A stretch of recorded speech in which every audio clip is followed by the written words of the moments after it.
L'île de Hy-Brasil te semble-t-elle familière? Tu ne l'as sûrement jamais vue sur une brochure d'agence de voyage. Non pas parce qu'elle est privée ou difficile d'accès, mais parce qu'elle est un mélange ultime de mythe et de réalité. Certaines personnes pensent qu'elle a été inventée, tandis que d'autres jurent l'avoir vue de leurs propres yeux. Selon les historiens, l'île de Hy-Brasil a été mentionnée à la fois dans les récits des voyageurs et dans les anciennes légendes irlandaises.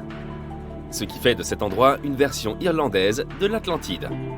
Bien qu'elle soit également connue sous d'autres noms, l'île tient son nom le plus célèbre de Brisal, un personnage important du folklore celtique. Elle a également été repérée sur des cartes datant de 1325. Un cartographe l'a par exemple placée à l'ouest de l'Irlande, tandis que les cartes de navigation ultérieures l'ont présentée plus précisément au sud-ouest de la baie de Galway. C'est là que les choses deviennent encore plus étranges. 2 personnes ont affirmé avoir trouvé l'île lors de voyages séparés. Elles en sont revenues avec des descriptions presque identiques de Hy-Brasil, qu'elles ont surnommée la Terre Promise. Une carte catalane datant d'environ 1480 situe également l'île au sud-ouest de l'Irlande, confirmant une localisation similaire pour ce lieu mythique.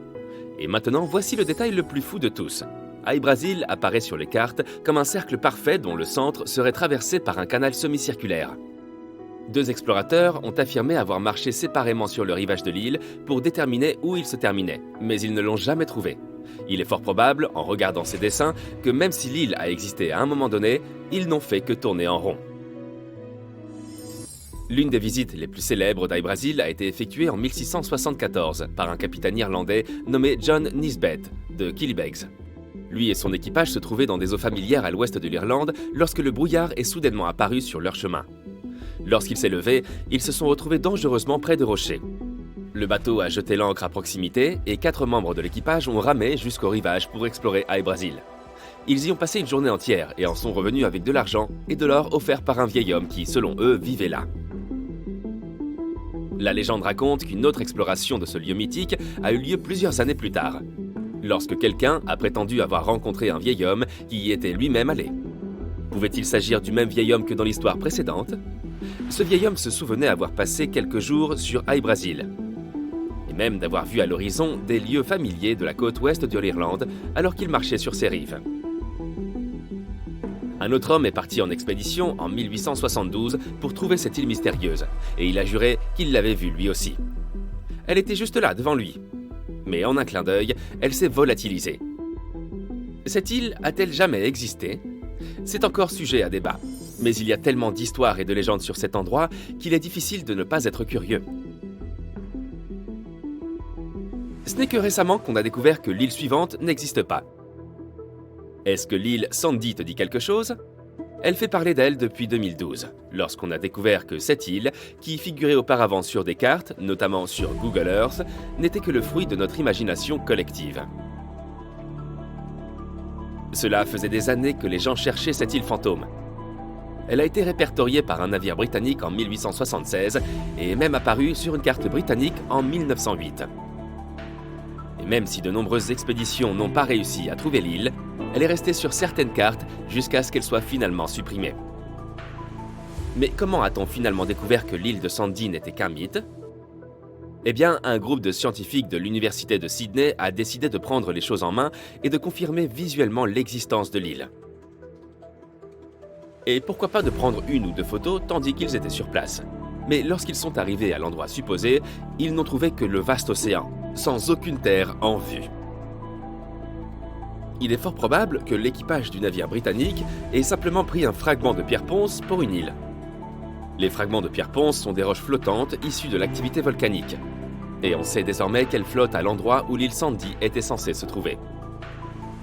Passons maintenant à l'histoire suivante qui concerne une autre île fictive, celle d'un certain Robert Perry.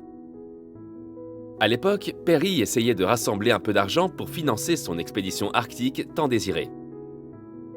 Il a alors décidé de créer toute une nouvelle île à partir de rien. On peut voir ça comme un astucieux coup de pub ou comme une grande escroquerie, c'est selon. Perry a baptisé cette île mythique Croker Land, du nom de son ami George Croker, qui lui avait donné de l'argent pour l'une de ses précédentes expéditions. Perry a prétendu avoir découvert l'île au cours de son voyage de 1906 dans l'Arctique. Mais ce n'était qu'un énorme mensonge pour essayer d'obtenir plus de fonds de la part de son ami.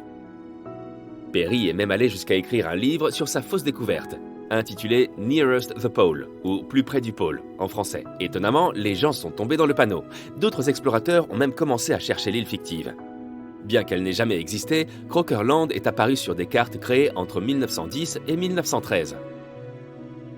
Dans certains milieux, elle était même considérée comme un continent à part entière. Les gens étaient tellement intrigués qu'ils l'ont même surnommée l'Atlantide perdue du Nord. Finalement, le petit stratagème de Peary a été découvert et la vérité sur Croker Land a été révélée. Une autre île mystérieuse semble également aimer jouer à cache-cache avec ses visiteurs. En 1821, un homme a affirmé être tombé sur une île proche de l'Antarctique et a décidé de lui donner un nom spécial, l'île Emeraude, du nom de son navire. Mais cette île semble avoir une personnalité un peu excentrique, car elle aime disparaître quand elle en a envie, laissant les explorateurs se gratter la tête de perplexité. Certaines personnes affirment avoir vu l'île de leurs propres yeux, tandis que d'autres disent que ce n'est rien d'autre qu'un mythe. Certains disent même qu'elle se déplace comme un ninja sournois, ce qui explique pourquoi elle est si difficile à trouver. Les souvenirs peuvent varier bien sûr, mais c'est là que les choses commencent à devenir louches. Même ceux qui prétendent avoir vu l'île Emeraude ne semblent pas s'accorder sur son aspect. Certains racontent qu'il s'agit d'une montagne imposante avec des falaises, tandis que d'autres insistent sur le fait qu'il s'agit d'une forêt verte luxuriante avec des collines ondulantes. Un capitaine a même affirmé qu'elle était petite et rocheuse, et qu'il n'y avait aucun endroit où débarquer. Malgré toute cette confusion, il y a eu quelques incidents intéressants autour de l'emplacement supposé de l'île. En 1894, une expédition norvégienne au pôle Sud pensait avoir enfin trouvé l'île insaisissable, avant de se rendre compte qu'il ne s'agissait que d'un iceberg. En 1949, l'équipage d'un navire néo-zélandais s'est excité en repérant ce qu'il pensait être l'île Emeraude. Mais il s'est avéré qu'il s'agissait d'un groupe de nuages traînant sur l'eau.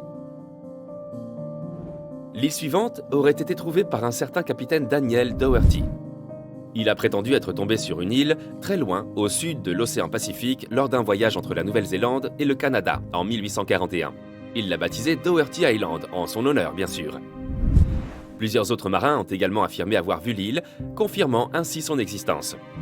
Cependant, un certain capitaine Scott ne l'a pas trouvée lorsqu'il est passé à proximité de son emplacement supposé en 1904. Avait-elle disparu comme par magie ? Le démenti officiel a eu lieu le 11 août 1931.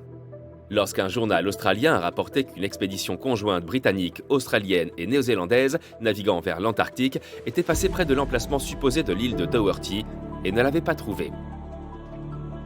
Le commandant du navire a noté les détails de l'incident, déclarant que le navire était passé juste au-dessus de l'endroit où l'île était censée se trouver. Le temps était clair et il n'y avait pas d'île dans un rayon considérable. Elle ne pouvait donc pas se cacher ailleurs.